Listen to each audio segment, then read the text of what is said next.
नमस्कार. श्री स्वामी समर्थ. तुमच्या प्रत्येक कमेंटमधून दिसणारे पक्ष्यांवरील प्रेम मला खरं तर यांना चांगलं काम करण्याची प्रेरणाच देत असते. तर त्या करताना खरं तर तुमच्या सगळ्यांचे मनापासून धन्यवाद. इतक्या सुंदर सुंदर कमेंट असतात, पण खरं सांगू का थोडा वेळ मिळत नाही, तर प्लीज कोणी राग मानू नका. आणि हे सगळं करताना खरं म्हणजे घर किंवा हे पक्षी हे सांभाळताना खूप कसरत असते आपली एक. तर चला असो, मला काय कमेंट आल्या होत्या ना तुमच्या सगळ्यांच्या ते मी तुम्हाला सांगते. की मला बऱ्याच कमेंट होत्या की ना हे जे मिठू येतात ना बाल्कनीमध्ये, तर त्यांचे ह्या बाल्कनीच्या रेलिंगवरून पाय घसरतात.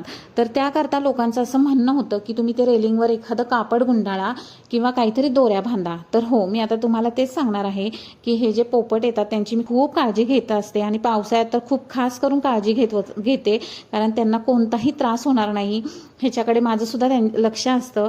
तर आता तुम्हाला मी सांगते, पहिल्यांदा ना मी रेलिंगवर खरं तर आहे ना, ह्या आधी मी तुम्हाला व्हिडिओ पण दाखवणार आहे माझा. मी आत्ता आपल्या ह्या व्हिडिओमध्ये आहेच, तो तुम्ही पहा.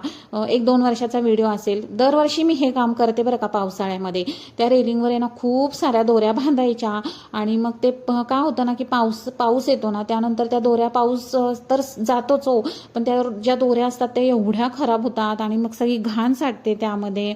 आणि पहा कसं आहे की पक्षी येतात, त्यामुळे स्वच्छतेच्या दृष्टीने म्हणजे त्यांच्या पण आणि आपल्या पण, त्या मग काय होतं की उन्हाळ्यामध्ये त्या दोऱ्या असतात त्या काढून टाकते मी आणि असंच रेलिंग ठेवते, कारण म्हणजे कसं ते क्लीन करायला पण आपल्याला इझी जातं.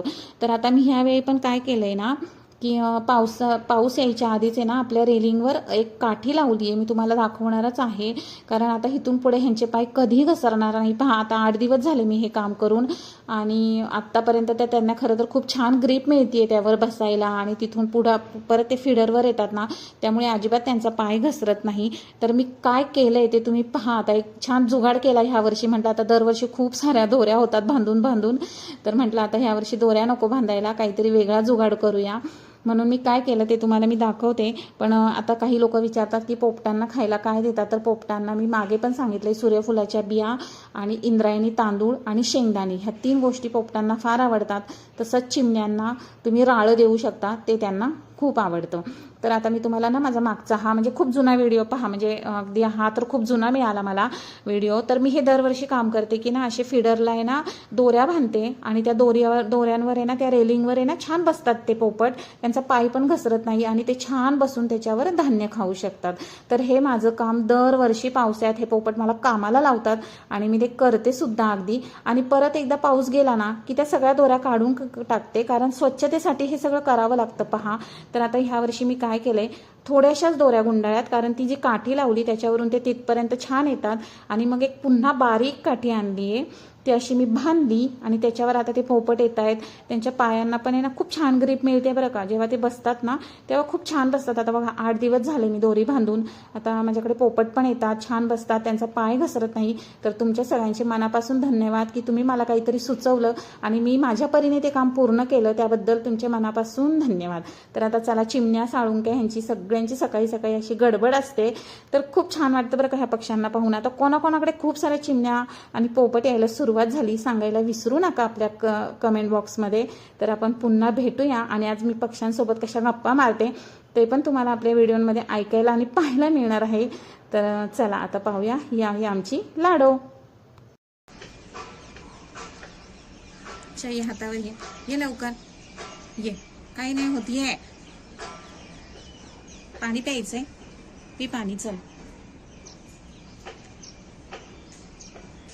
झालं का पाणी पिऊन? हातावर येते का तू? कशी उडी मारते आमची लाडो? अच्छा, काही नाही सुचलं की पाणी प्यायचं का? ये, तिकडून काय येतेस तू बाळा? तिकडून काय येते? अगं म्हणजे गोडगोड बाळ.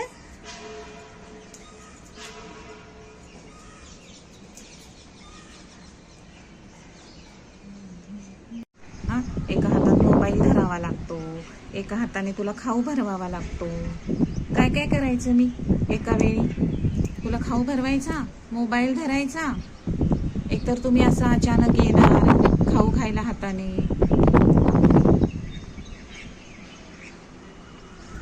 तुम्हाला माझे व्हिडिओ जर आवडत असतील आपल्या तर ह्या निसर्गातल्या पक्ष्यांसाठी एक सुंदरशी कमेंट करायला विसरू नका.